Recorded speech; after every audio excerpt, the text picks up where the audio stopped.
It's really tough to market Jesus these days. We don't really think about it like marketing, but we've got a bit of a PR thing going on, right, in the church. And there's a couple of things that make it sort of hard to sell Jesus to people. The first is bad Christians, right? Right, like just it's the same thing. Like this is nothing uncommon for people to attach God's name to something that isn't of God. We even have a commandment about it. Don't take the Lord's name in vain. That's what that means. It's not one of those. I mean, my mom and my mother-in-law thought it was about cussing. That one ain't about cussing. That one's about attaching God's name to the wrong things. So that's a problem, right? Because we have the trying to sell people like, hey, God loves you, except God is some sort of political image, right? For people who are bringing violence to the world. Like, well, I'm not that interested in that God if this is the outcome of it. So we get bad followers. We also get just the message wrong.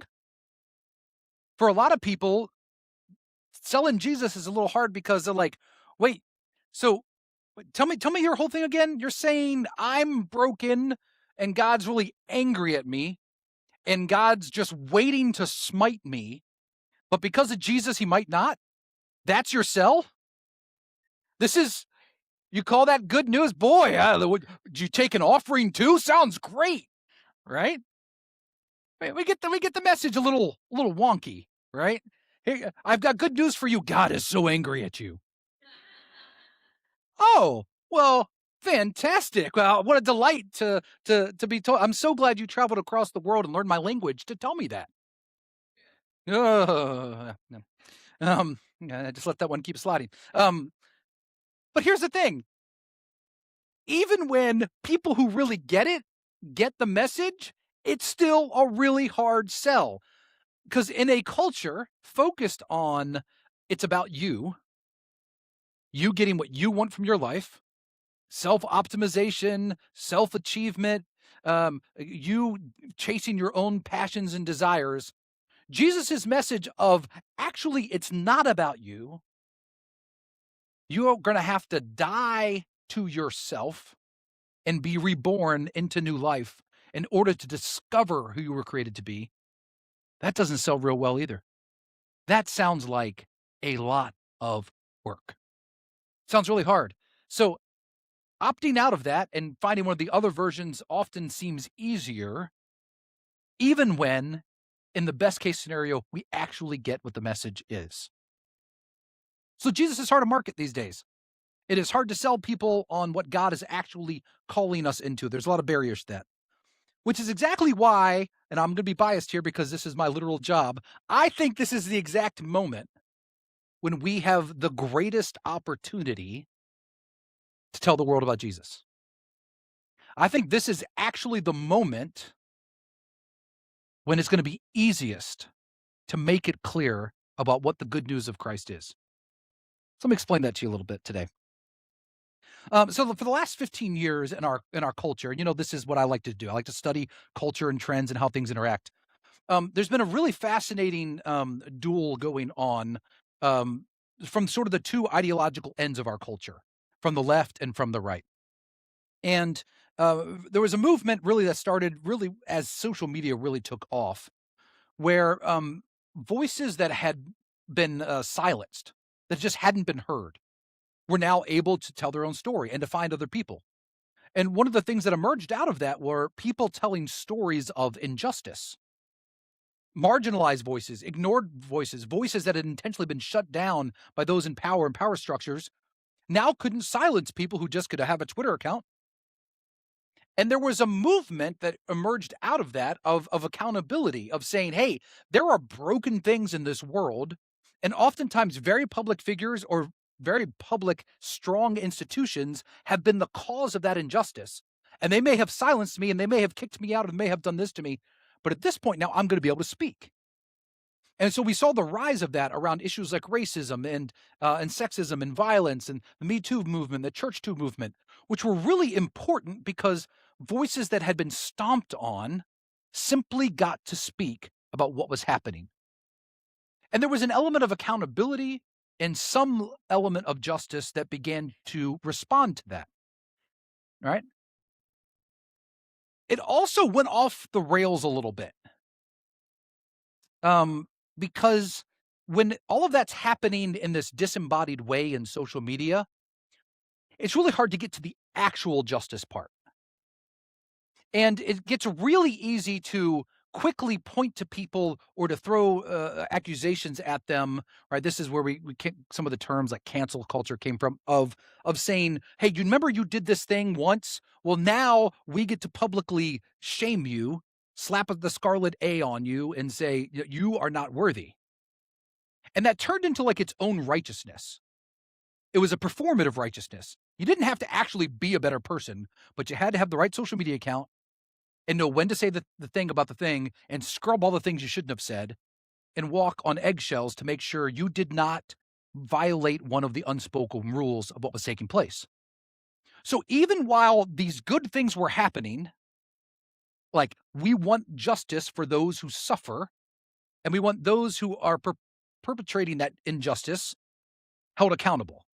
Even while that was happening, it sort of turned into this own its other thing.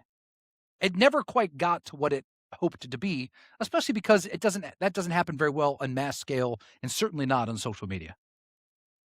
So the response to that has been the moment we're living in currently, where many who felt that they were targeted by what was going on in that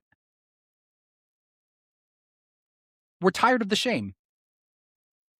They were tired of whatever they were feeling about you should be ashamed of who you are or your identity.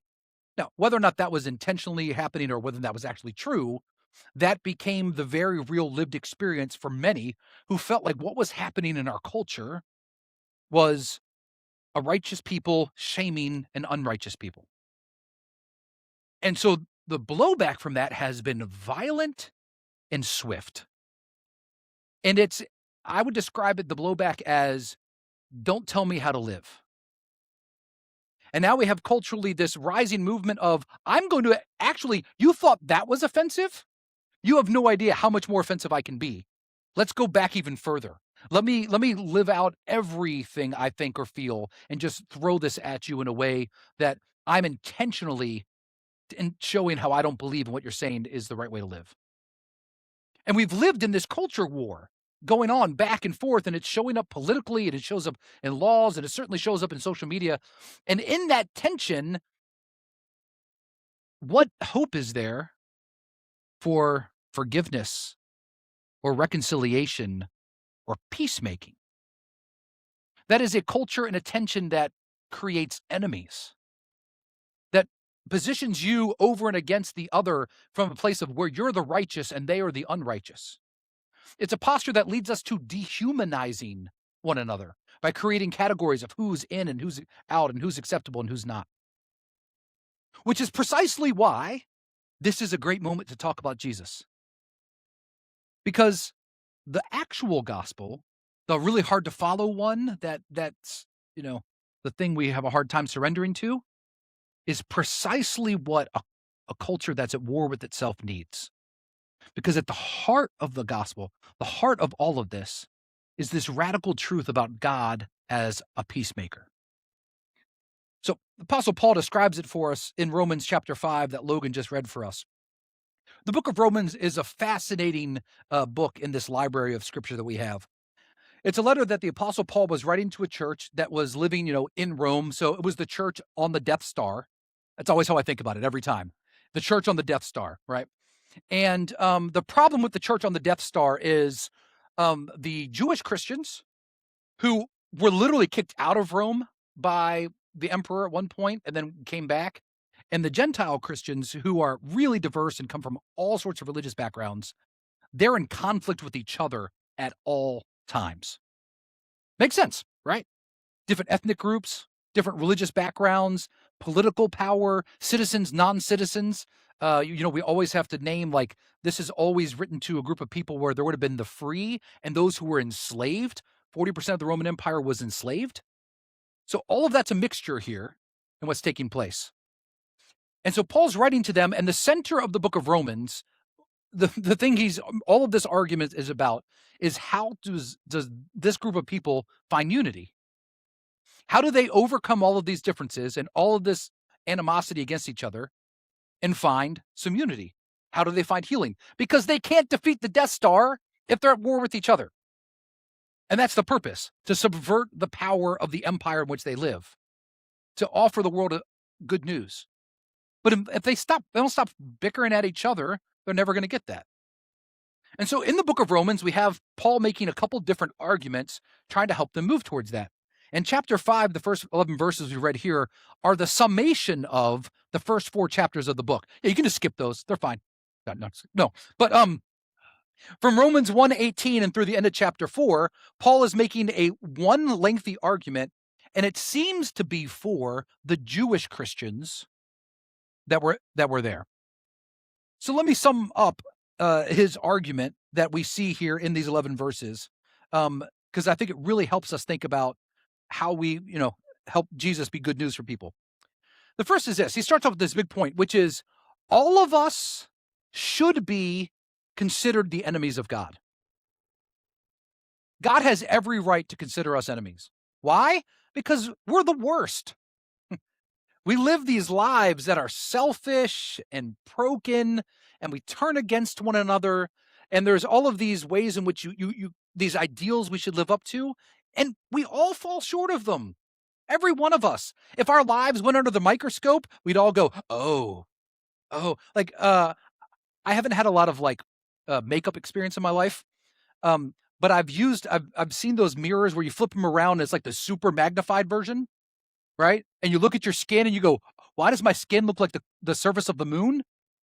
If you see it up close, you're like, oh no, flip that back over. I'm good with that. The book of Romans is like, yeah, if you flip over the mirror and actually look at your life, there's no excuse. We're all broken. We've got the scars. We've got the wounds. We've all done this stuff.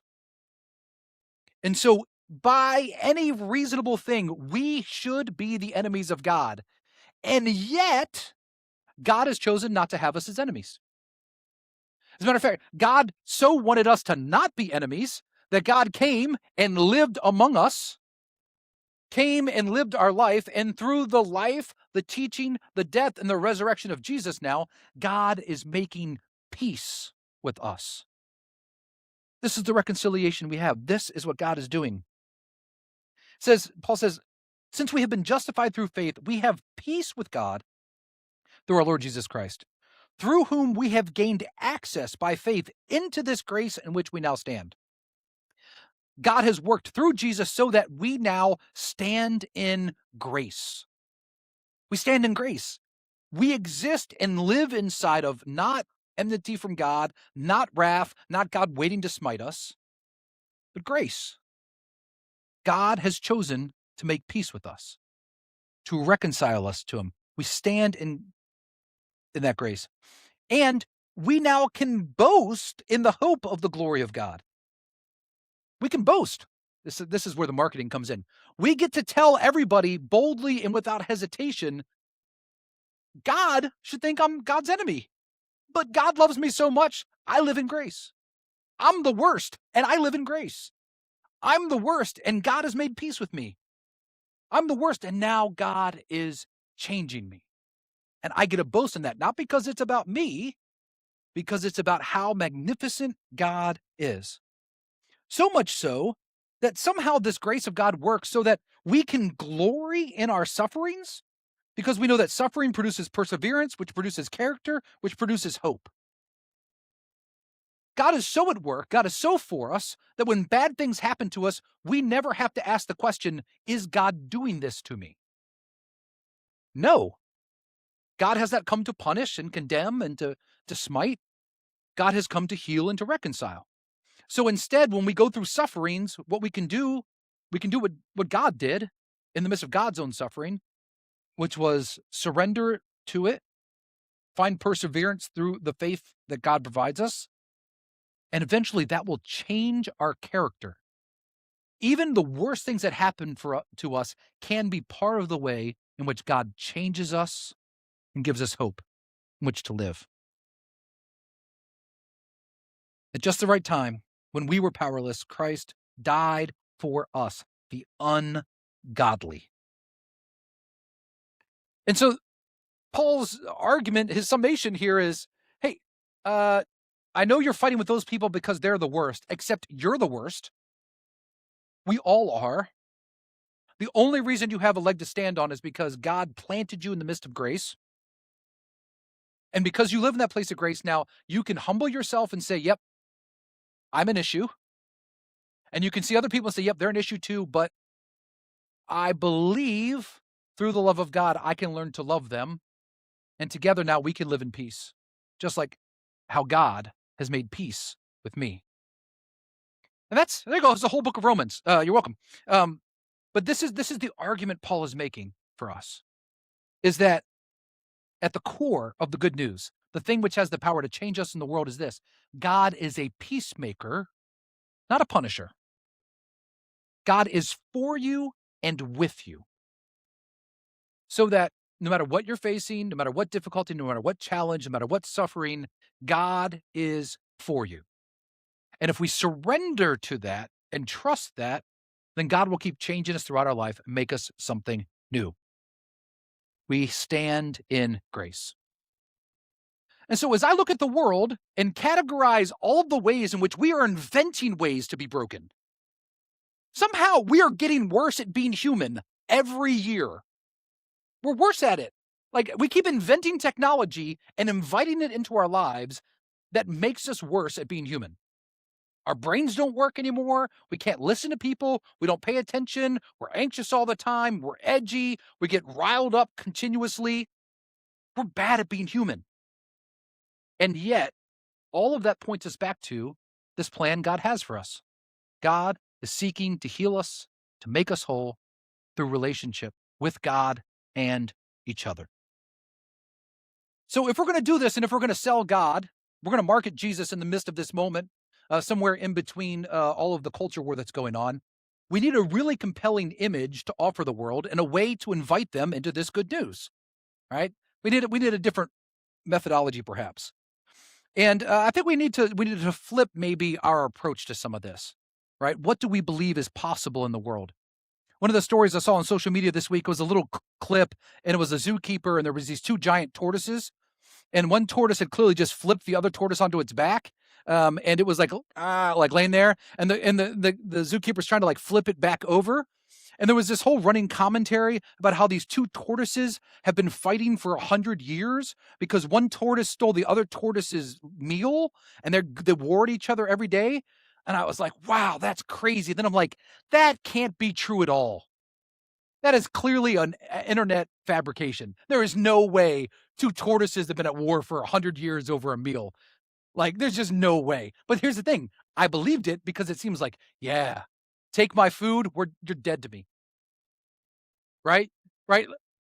Well, listen, in my Arthur house, if you've got leftovers in the fridge and somebody else eats them, I didn't say anything to anybody about pointing. Like, it's on, right? Like, if you ate what somebody else was planning on taking for lunch the next day, it is on. Yeah, I investigated the tortoise thing, totally made up. But anyways, but I think our world, but we would believe it because that's how we live in animosity. So maybe we just need a more compelling image or story. I got one about food. So a couple of years ago, I read this great book called Christianity Rediscovered by a Catholic missionary named Vincent Donovan. And I've talked about this book before sometime in the last couple of years, but it's one of the most beautiful, compelling stories I've read about anybody having to make sense of how the gospel actually works. And so he was living near and with the Maasai people in sub-Saharan Africa, which are a tribal, nomadic tribe. And he was trying to translate his faith with a very Western mind into their world. And he was bad at it, like really bad. And they kept telling him how bad he was at it. And one of the things they said he was really bad at was the word faith. Because the translation he came up with the word faith was their word to agree upon something. And that's a really uncompelling word to them. Like, you just want me to agree to something? Whatever. Okay, sure. Your God's the God, whatever. But as he spent time with them, he saw some practices that took place, and there was one that changed the way he thought about how to teach them about God. Because they're deep community, the Maasai. When there was a spat between families, or somebody had beef with somebody else, it really threatened everything about their way of life. Because having enough provision, hunting, the gathering, protection against others required the community to work together. And so if that began to break down, their literal way of living would break down. And so their means of healing that was, they would have these meals, and they would there at the meals serve osotua, which Donovan translated essentially as holy food. And when two families were at war with each other, they were doing this. The tribe, everybody would declare that this was going to happen. And so the families would go and they would make this food, and it was special food. You could tell it was like a feast. It was a really big deal to make this food. And they would make it, and they would bring it, and they would serve it to the other. And in the eating of that meal, the sharing of one another's holy food, reconciliation took place. That was it. That was the end of it. What was broken was now made whole at this meal, eating this holy food. That was enough. They didn't have to go back over who did what to whom and who was responsible. It was, we are broken. We're going to do this thing, which is going to make us whole. We are going to have the holy food. Donovan said that was the turning point for him, because he was able to explain to the Messiah, Osatua, that is what God does with humanity. Rather than listing our wrongs, rather than listing what's broken for us, God has come and made a meal and invited us to this holy food. And we get to come and participate, and we're made whole. We're healed. We are whole. And I think that with how jacked up our world is, with how easy it is to be separated and to know who you do not want to be in the category of neighbor, because you don't want to love them, you don't want to forgive them, you don't want to talk to them, or these are the people actually beefing with me, even though I wouldn't have a beef with them. The really compelling image of how we offer the world Christ is this holy food. We prepare a table of reconciliation. We prepare and open ourselves up that those who would come and eat with us and be present to us, we would not call our enemy, but now we would call them our friends. We would be made whole with them. Now, we have no control if people show up for the meal. We don't. That's the thing about reconciliation. It takes two parties equally committed to it. Requires mutuality and surrender, and this is a big part about justice, is it requires both. But the thing is, we seek justice by bringing everybody to the table, by acknowledging our wrong and surrendering that to one another. Because this is how God has made peace with us. And so as you encounter the brokenness in the world, as you see people who are doing all the things they're going to do, as you see the wild swings of our culture and everything that's taking place, may you be compelled by this image of holy food to wonder, how might God use me, use us, to offer the world what it's desperately missing, which is a message of reconciliation. Because there is no imagination for peacemaking in our world. So we can give it to them. We can give the world the imagination for peacemaking. We can be the ones who live such compelling lives that they go, well, my only thought was we should drop bombs on those people, but I see how these people live, and they seem to have worked things out, and they seem to be seeking peace together. Maybe there's a better way to solve our conflict. Maybe you live in a broken family, or you have neighbors, or you have these people who have done actual harm to you, and the only imagination for it is to pay them back or to cut them out of your life. And maybe God just says, there might be a better way. There might be another way possible. And that would open up space for God to change you and to work within you. So my prayer for us as a people is that we would be a community of holy food, that being welcomed into this presence with God, this meal with God, we would find it a mission to go and to share with the world. And so now Christ invites us here to the table, where Christ has offered us Christ's own body, a meal prepared for us by the love of God, for the purpose of peacemaking, reconciliation. This is where our journey to wholeness begins as we come to receive this gift of God, to be transformed by it and offer it to the world. Know that everyone is welcome at this table because it's Christ's table.